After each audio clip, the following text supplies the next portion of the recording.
নরসিংদীর শিবপুরে আওয়ামী ফ্যাসিবাদ বিরোধী গণসমাবেশ করেছে বিএনপি। আজ রবিবার বিকেলে শিবপুর ইটাখলা মোড় চত্বরে উপজেলা বিএনপির আয়োজনে এ সমাবেশ অনুষ্ঠিত হয়।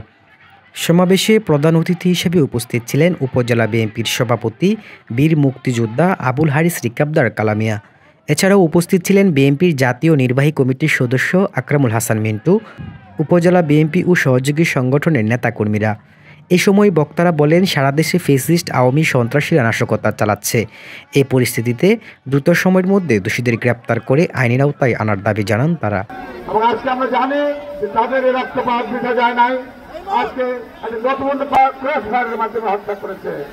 প্রতিবাদ করতে গিয়ে আমাদের নেত্রী দেশনেত্রী বেগম খালেদা জিয়া দীর্ঘ প্রায় 7 বছর কারাবরণ করেছেন, কিন্তু একদিনের জন্য আপোষ করেননি।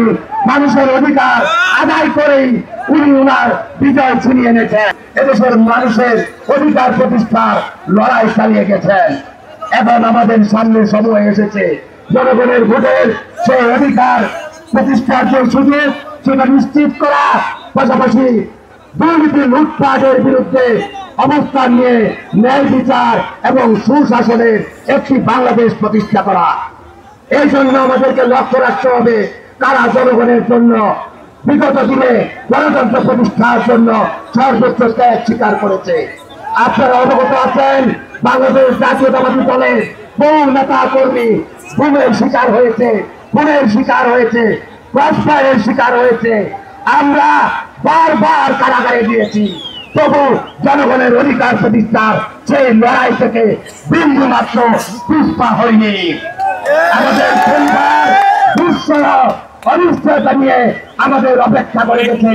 প্রতিবার গ্রেপ্তার হয়েছি, আমরা ভুল হয়ে যাই কিনা, আমাদেরকে ক্রসফায়ার দেয় কিনা, সেই অনিশ্চয়তার মধ্য দিয়ে আমাদেরকে জীবন অতিবাহিত করতে হয়েছে।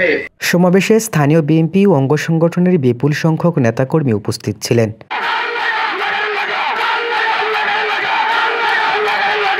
আলামিন হোসাইন, এটিএন বাংলা, নরসিংদী।